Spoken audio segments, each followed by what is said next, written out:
अस्सलाम dear YouTubers. आज मैं करूँगी आयरन पर बात कि आयरन कितना खाना चाहिए, किस टाइम पर खाना चाहिए, इसके साइड इफ़ेक्ट्स क्या हैं और किन लोगों को आयरन डेफिशिएंसी होती है और किन लोगों को आयरन की ज़्यादती होती है, इनके क्या नुकसान और क्या फ़ायदे हैं। ये सारी बातें मैं करूँगी इस वीडियो में। और चलें, आयरन के कमी के बारे में तो सभी लोग बात करते हैं, लेकिन आयरन की ज़्यादती के बारे में कोई बात नहीं करता। आज मैं उसी पे बात करूँगी। बॉडी में एक्चुअली आयरन की ज़्यादती होती है पाकिस्तान में, क्योंकि सारे लोग गोश्तखोर हैं, इसलिए उनकी बॉडी में आयरन की ज़्यादती होती है, कमी नहीं होती। अगर कमी होती है तो वो कुछ उसकी वजूहात होती हैं जिनकी वजह से होती है। अदरवाइज़ नॉर्मली पाकिस्तान में आयरन डेफिशिएंसी नहीं है। बच्चों में भी नहीं है, बड़ों में भी नहीं है। सिर्फ बच्चों को और दूध पीने वाले बच्चों को और सिर्फ जो प्रेग्नेंट लेडीज़ हैं उनको आयरन डेफिशिएंसी होती है। और इसके अलावा जिनकी बॉडी में एक्सटर्नल या इंटरनल ब्लीडिंग हो रही है उनकी बॉडी में डेफिशिएंसी होती है। जिनका मेटाबॉलिज्म रेट स्लो हो, जिनको B12 की कमी हो और फोलिएट की कमी हो, उनको डेफिशिएंसी होती है, अदरवाइज़ नहीं होती है। अब जब बॉडी में हमारी टॉक्सिटी होती है, बॉडी में अल्लाह ताला ने औरत की बॉडी को तो ख़ास तौर पे ऐसा बनाया है कि अगर उसकी बॉडी में टॉक्सिटी हो भी जाए तो वो जल्दी उसको कवर कर लेती है, यानी कि उसकी बॉडी से वो रिमूव हो जाता है आयरन एक्स्ट्रा मंथली पीरियड्स में। लेकिन मर्दों को ऐसा नहीं होता। अब अगर मैं पहले इसलिए हम पाकिस्तान में मुस्लिम लोग जो हैं वो सुन्नत पर अमल करते हैं और हिजामा करवाते हैं, सर में कट्स लगवाते हैं, टांगों में, जिस्म पे कट्स लगवा के वो एक्स्ट्रा ब्लीडिंग निकालते हैं, एक्स्ट्रा आयरन को। और बहुत सारे लोग जो बीमार रहते हैं वो सेहत याब होना शुरू हो जाते हैं सिर्फ हजामा करवाने से।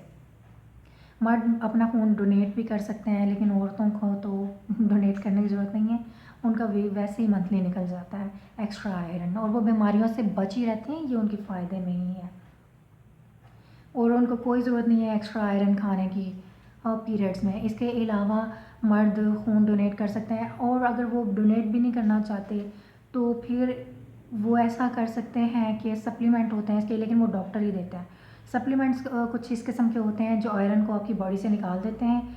तो ऐसे सप्लीमेंट सिर्फ डॉक्टर ही सजेस्ट करते हैं, तो डॉक्टर से कांटेक्ट करें अगर आप सप्लीमेंट के ज़रिए अपने आयरन को कम करना चाहते हैं, या फिर अपना गोश्त वगैरह ये सारी चीज़ें कम करें और वेजिटेबल्स पर आएँ, क्योंकि वेजिटेबल्स में ज़्यादा आयरन नहीं होता और अगर हो भी तो वो ज़्यादा एब्सॉर्ब नहीं होता, 50% ही एब्जॉर्ब होता है, जबकि गोश्त से 90% आपकी बॉडी में आयरन एब्सॉर्ब हो जाता है।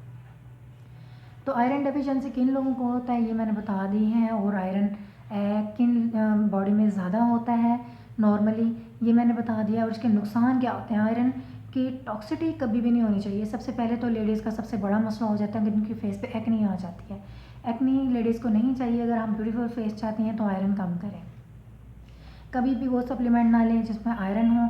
अब आयरन से होने वाली फिर बीमारियाँ मैं बताऊँगी आपको कौन सी बीमारियाँ ऐसी हैं जो बहुत ख़तरनाक है। ब्रेन की बीमारियाँ, दिमाग की बीमारियाँ, दिमाग रस्टी हो जाता है, ठीक है। कुछ लोग तो सुसाइड अटैम्प्ट कर लेते हैं दिमाग की बीमारियों की वजह से। इसलिए आयरन दिमाग को बहुत ज़्यादा डैमेज पहुंचाता है। इसके अलावा लीवर को डैमेज करता है, सोराइसिस हो जाता है।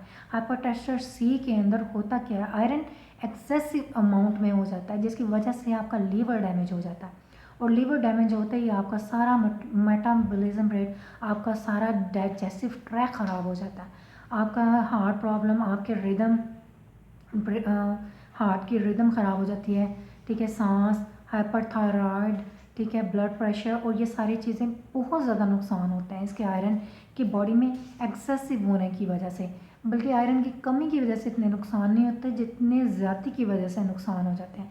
टायर्ड रहना, थकन रहना, ये सारी चीज़ें आयरन की ज़्यादती की वजह से भी आती हैं, सिर्फ कमी की वजह से नहीं आती। अगर आप कभी डॉक्टर से अगर आयरन आपको बच्चे को लिख के भी देता है डॉक्टर, तो वो हमेशा 1 वीक के लिए लिख के देगा या उसमें थोड़ा वक्फा डालेगा फिर दोबारा लिख के देगा।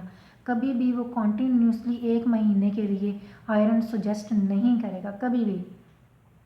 सिर्फ प्रेग्नेंट लेडीज़ को आयरन सजेस्ट किया जाता है, लेकिन ज़्यादातर लोगों के अंदर जो है इसकी ज़्यादती होती है। अब मुस्लिम जो लेडीज़ हैं, अब जो ख़वातीन हैं, उनका तो आयरन मंथली जो है एक्स्ट्रा निकल जाता है, ठीक है, पीरियड्स के ज़रिए। अब मर्दों के अंदर क्या है, हिजामा। मुस्लिम जो मर्द हैं वो हिजामा किस लिए कराते हैं? क्योंकि मुस्लिम लोग गोश्त खाते हैं, इसलिए उनकी आयरन टॉक्सिटी ज़्यादा होती है, तो वो हिजामा करवाते हैं। कट्स लगवाते हैं सर में, आपको पता है कुछ लोग बॉडी में लगवाते हैं, तो वो उनका एक्स्ट्रा आयरन निकल जाता है। जो लोग ज़्यादा बीमार रहते हैं वो सेहतमंद हो जाते हैं हिजामा करवाने से। इसके अलावा ब्लड डोनेट मर्द करते हैं तो उनका एक्स्ट्रा आयरन निकल जाता है। इसके अलावा कुछ सप्लीमेंट होते हैं जिनकी वजह से आयरन जो है एक्सेसिव आयरन निकल जाता है, लेकिन वो सजेशन सिर्फ डॉक्टर ही दे सकते हैं कि कौन सा सप्लीमेंट खाते हैं और कितनी मकदार में खाना चाहिए कि आपका एक्स्ट्रा आयरन आपकी बॉडी से निकल जाए। ठीक है, तो आयरन के बहुत ज़्यादा नुकसान है, और मैं तो बल्कि यही कहूँगी कि जब भी आप कोई विटामिन लें तो मल्टीविटामिन, उसमें आयरन नहीं होना चाहिए। न्यूट्री का और सर्बेक्सी में आयरन नहीं होता। अगर आपने मल्टीविटामिन यूज़ करने हैं तो इस तरह के यूज़ करने हैं कि उसमें आयरन ना हो बिल्कुल भी।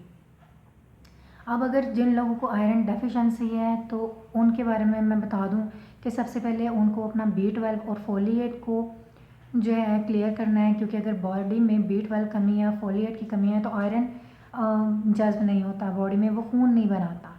तो अगर किसी को सबसे पहले आयरन की कमी हो तो वो अपने B12 लेवल ठीक कर ले और फोलिएट ठीक कर ले, वो उसकी आयरन डेफिशिएंसी क्लियर हो जाएगी। और किन लोगों के अंदर B12 डेफिशिएंसी होती है? जिनकी बॉडी या स्टमक प्रोटीन को तोड़ता नहीं है, प्रोटीन को सही से तोड़ता नहीं है, एब्जॉर्ब नहीं करता। क्योंकि जब तक प्रोटीन अच्छे से नहीं टूटेगी तब तक आपकी बॉडी में B12 नहीं बनेगा, क्योंकि B12 बनता ही प्रोटीन से है। इसलिए आपकी बॉडी में जो है एसिड, स्टमक एसिड ज़्यादा होना चाहिए कि B12 बने। अगर आपका नहीं है वो लेवल ठीक स्टमक, तो आप B12 के इंजेक्शन लगवा सकते हैं, फोलिएट की टैबलेट ले सकते हैं। और फोलिक एसिड से ज़्यादा फोलिएट अच्छा होता है, आप फोलिएट ज़्यादा लें। ठीक है, ऐसे सप्लीमेंट लें जिसमें फोलिएट हो। इसके अलावा अगर मैं टैबलेट सजेस्ट करूँ तो पाकिस्तान में ऐसी कोई भी नॉर्मल ऐसी टैबलेट नहीं है।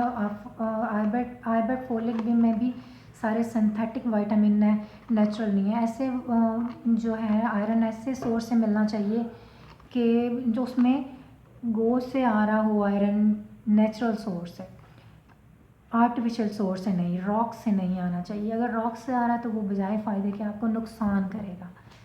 तो कोशिश करें, लेकिन अगर फिर भी आपको खाना पड़े तो सिर्फ ओनली 20 मिलीग्राम की ज़रूरत होती है। लेकिन जो पाकिस्तान में सप्लीमेंट आते हैं वो 150 मिलीग्राम से स्टार्ट होते हैं, इसलिए टैबलेट को छोटा सा तोड़ लें।